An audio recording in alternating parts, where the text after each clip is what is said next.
Friends, నేను మీ ప్రసాదమూర్తి. నమస్తే. ఎట్టకేలకు అరవింద్ కేజ్రీవాల్కి సుప్రీంకోర్టు తాత్కాలిక బెయిల్ మంజూరు చేసింది. ఇది తాత్కాలికమా శాశ్వతమా అనేది కాదు, కానీ ఇది నిజంగా కేజ్రీవాల్కు ఘన విజయం, ఆయన పార్టీ ఆమ్ ఆద్మీ పార్టీకి ఘన విజయం, అలాగే ఆయన పార్టీ భాగస్వామ్యమైనటువంటి ఇండియా ప్రతిపక్ష కూటమికి కూడా ఒక ఘన విజయం. ఈ ఎన్నికల్లో ఇండియా కూటమి సాధించబోతున్నటువంటి విజయానికి ఇది తొలి సంకేతం. సరే, ఆల్రెడీ ఈ బెయిల్ వార్త విన్న వెంటనే నేను ఒక వీడియో చేశాను మీకు ఆ వార్తను అందించడం కోసం. ఇప్పుడు కొంచెం వివరాల్లోకి వెళ్తాను. ఈ కేసు మొత్తం మీద దాదాపు సంవత్సరంన్నర అయిందండి కేసు రిజిస్టర్ చేసి. ఢిల్లీ లిక్కర్ స్కామ్ దీని పేరు మీకు అందరికీ తెలుసు. దీని అంతటినీ కూడా మీరు ఫాలో అవుతున్నారు. ఎందుకు సుప్రీంకోర్టు ఈయనకు తాత్కాలికంగా బెయిల్ ఎందుకు మంజూరు చేయకూడదు అనేటటువంటి ప్రశ్న దగ్గర నుంచి ఈ గత కొన్నాళ్లుగా కేసు విచారణ జరుగుతున్నటువంటి సందర్భంలో సుప్రీంకోర్టు ద్విసభ్య న్యాయమూర్తుల బెంచి సంజీవ్ ఖన్నా, దీపాంకర్ దత్తా వాళ్ళు ఈ కేసుని విచారిస్తూ కొన్ని ప్రశ్నలు సంధించారు ఈడీ అధికారులకు. వాళ్ళ తరపున వాదిస్తున్నటువంటి సాలిసిటర్ జనరల్ ఈడీ అధికారుల వాదనలన్నీ ఆయన వినిపించారు.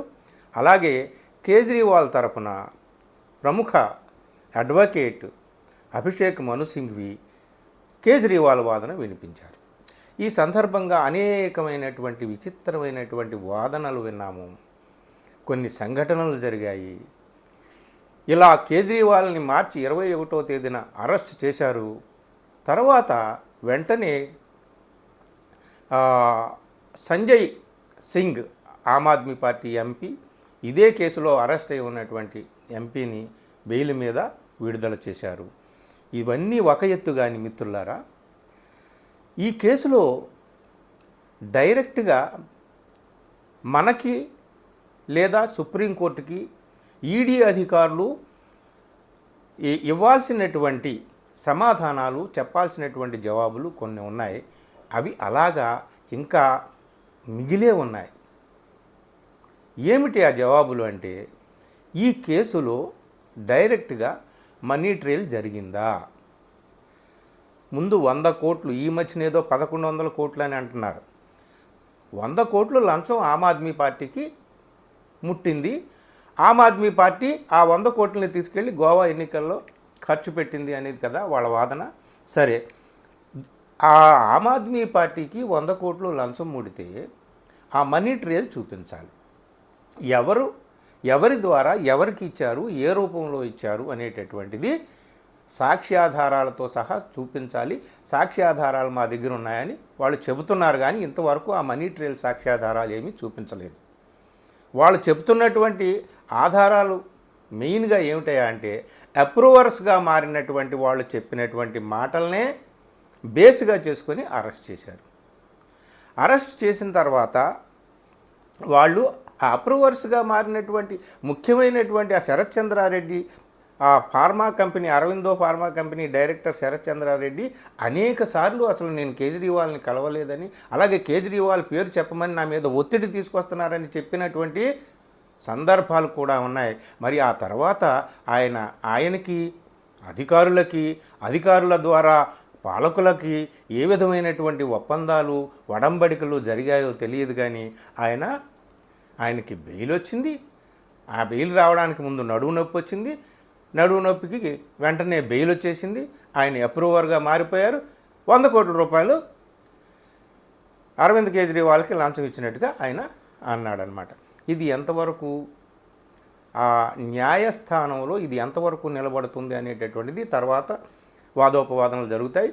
ఇది పూర్తి నిర్ణయం కాదు, ఇది తుది తీర్పు కాదు. ఇది తాత్కాలికమైనటువంటి బెయిల్. అరవింద్ కేజ్రీవాల్కి కేవలం ఎన్నికల ప్రచారం చేసుకోవడానికి అనుమతిని ఇస్తూ బెయిల్ మంజూరు చేసింది, తాత్కాలిక బెయిల్ మంజూరు చేసింది సుప్రీంకోర్టు. ఈ బెయిల్ మంజూరు చేసేటటువంటి సందర్భంలో ఈడీ అధికారులు చాలా దారుణంగా, చాలా వ్యూహాత్మకంగా ఇలా ఇవ్వద్దు, బెయిల్ ఇవ్వద్దు అతనికి, ఎన్నికల ప్రచారం కోసమైనా ఇవ్వద్దు, అతను ఎన్నికల ప్రచారం చేసుకోకపోతే పర్వతాలు ఏమైనా పహాడ్ టూట్ నహి పడేగా, పర్వతాలు ఏమి కూలిపోవు అని చెప్పి వాదనలు చేశారు. అలాగే ఒక ముఖ్యమంత్రి కనుక ఆయనకి ఈ బెయిల్ కానీ మీరు మంజూరు చేస్తే రేపొద్దున అందరూ కూడా మాకు మేము వ్యాపారాలు చేసుకుంటామని ఒకళ్ళు, మేము వ్యవసాయం చేసుకుంటామని ఒకళ్ళు, రైతులు ఇట్లాగా మాకు బెయిల్ ఇవ్వండి అని అడగొచ్చు. ఇది ఒక సంప్రదాయంగా మారిపోతుంది, దేశం మొత్తానికి రాంగ్ సిగ్నల్ వెళ్తుంది న్యాయస్థానం నుంచి. కాబట్టి దీనికి మీరు ఒప్పుకోవద్దు కేజ్రీవాల్ ఆర్గ్యుమెంట్కి అని. కానీ ఈ వాదనల సందర్భంగా కేజ్రీవాల్ కూడా అనేక వాదనలు పెట్టాడు. నేనేమన్నా టెర్రరిస్ట్నా, యాంటీ సోషల్ ఎలిమెంట్నా, నేను బయటకు వెళ్తే ఈ దేశం వదిలి పారిపోతానా, ఏమిటి నన్ను ఇలా ట్రీట్ చేస్తున్నారేంటి? ఆయనకి జైల్లో ఇన్సులిన్ ఇవ్వలేదు, ఆయనకి జైల్లో ఆహారం ఇంటి దగ్గర నుంచి ఇస్తూ ఉంటుంటే దాంట్లో మడత పేచి ఆయన స్వీట్లు తినేస్తున్నాడని, మామిడి పళ్ళు తినేస్తున్నాడని, కావాలని షుగర్ పెంచేసుకుంటున్నాడని, దాని మీద ఆరోగ్య కారణాలతో బెయిల్ సంపాదించేసేయచ్చు, బెయిల్ కొట్టేసేయచ్చు అని చెప్పి ఆయన ప్లాన్ వేసేస్తున్నాడని చెప్పి ఇట్లాంటివి ఎన్నెన్నో చాలా అసలు ఈడీ అధికారులు చేసినటువంటి వాదనలు అన్నీ ఇన్ని కాదు. అయితే సుప్రీంకోర్టు ప్రశాంతంగా వింటూ తన ప్రశ్నలు అయితే తను సంధిస్తూ వెళ్ళిన న్యాయమూర్తులు అడుగుతూనే ఉన్నారనమాట. మీరు సంవత్సరంన్నర ఏం చేశారు? ఎన్నికల ముందే, ఎన్నికల నోటిఫికేషన్ విడుదల అయిన తర్వాత ఎందుకు కొన్ని రోజుల్లోనే ఎందుకు ఆయన్ని అరెస్ట్ చేశారు? అంతకుముందే అరెస్ట్ చేయాలి కదా, లేదా ఎన్నికల తర్వాత అయినా అరెస్ట్ చేయొచ్చు కదా. సరిగ్గా ఎన్నికల సమయంలో ఎందుకు అరెస్ట్ చేశారంటే దానికి సమాధానం వాళ్ళు ఇవ్వలేకపోయారు. మిత్రులారా, ఈ మొత్తం కేసులో ఒక్కొక్కరు బెయిల్ మీద వస్తుంది. ఇది తాత్కాలిక బెయిలే, కానీ పూర్తి వాదనలు విన్న తర్వాత మేము మా తుది తీర్పును మేము ఇస్తాము. కాబట్టి జూన్ 1 వరకు కూడా జూన్ 1 వరకు కేజ్రీవాల్ ఎన్నికల ప్రచారంలో పాల్గొని జూన్ 2వ తేదీన తిరిగి సరెండర్ కావాల్సిందే. అయితే ఇది మాత్రం ఘన విజయమే. వీరుడు కేజ్రీవాల్. ఆయన మొదటిసారి ఆ రౌస్ ఎవెన్యూ కోర్టులో తన వాదన తాను వినిపించుకుంటూ వేసినటువంటి ఒక్క ప్రశ్న మనందరం కూడా గుర్తుపెట్టుకోవాలి. నేను అప్పుడే చెప్పా, ఆయన సాహసానికి జేజేలని. సాహసంగా ఒక ప్రశ్న వేశాడు. ఆయన ఎవరో శరత్చంద్రారెడ్డి 100 కోట్లు నాకు ఇచ్చాడని చెప్పి మీరు నన్ను అరెస్ట్ చేశారు కదా, మరైతే నేను అమిత్ షాకో మోడీకో 100 కోట్లు ఇచ్చానంటాను, మరి అమిత్ షాని మోడీని మీరు అరెస్ట్ చేస్తానని ఆయన అడిగాడనమాట. సో మిత్రులారా, అనేక వాదనలు జరుగుతున్నాయి, ప్రతివాదనలు జరుగుతున్నాయి. కోర్టు అంతా వింటుంది, దేశం అంతా వింటుంది, ప్రపంచం అంతా చూస్తుంది. ఈ ఒక్క భారతదేశంలోనే కాదు, అరవింద్ కేజ్రీవాల్ అరెస్టు పట్ల ఆఖరికి ఐక్యరాజ్య సమితి కూడా స్పందించింది, అమెరికా స్పందించింది, అనేక అగ్రరాజ్యాలు స్పందించాయి. మీరు ఫ్రీ అండ్ ఫెయిర్ ట్రయల్ అనేటటువంటిది జరిగేటట్టుగా అక్కడ జరుగుతుందని మేము ఆశిస్తున్నామని చెప్పి కూడా ప్రపంచ దేశాల్లో ముఖ్యమైనటువంటి దేశాలు స్పందించాయి. ఈ మార్చి 21 తర్వాత ఇప్పటి వరకు అనేక దేశంలో చాలా కీలకమైనటువంటి ఎన్నికలు జరుగుతున్నాయి. మామూలుగా జరగట్లేదు ఈ ఎన్నికల్లో 3 దశలు ముగిశాయి, ఇంకా 4 దశలు కీలకమైనటువంటి దశలు మిగిలాయి. ఈ ఎన్నికల్లో ప్రచారం అనేటటువంటిది అరవింద్ కేజ్రీవాల్ ప్రచారం చేయడం అనేటటువంటి చాలా కీలకం. కాబట్టి మిత్రులారా, వీరుడిలాగా అరవింద్ కేజ్రీవాల్ బయటికి రాబోతున్నాడు. ఆల్రెడీ బెయిల్ మంజూరైంది కాబట్టి ఆయన ఎన్నికల ప్రచారంలో పాల్గొంటాడు. సరే, ప్రచారం అయిన తర్వాత ఆయన జూన్ 1 తర్వాత తిరిగి జైలుకి వెళ్ళొచ్చు.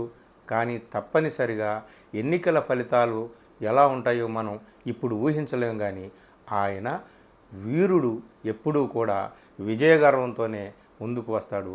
ఆయన పట్ల ఏ నేరాలు నిరూపించబడలేదు కాబట్టి మనం మాట్లాడుతున్నాం. నిజంగా మనీ ట్రయల్ జరిగితే, అది నిరూపించగలిగితే, అప్పుడు నిజంగా ఆయన దోషి అయితే ఎవరూ ఏమి చేయలేం. ఎవరైనా సరే, ఎంత పెద్ద దొరైనా సరే ఆ శిక్ష అనుభవించాల్సిందే. మిత్రులారా, మొత్తానికి వీరుడు కేజ్రీవాల్ విజయోస్తు చెప్తున్నాను. అలాగే ఈ వీడియో మీకు నచ్చితే తప్పనిసరిగా మిత్రులకు షేర్ చేయండి. నా ఛానల్ని సబ్స్క్రైబ్ చేయడం మాత్రం మర్చిపోకండి. Thank you very much.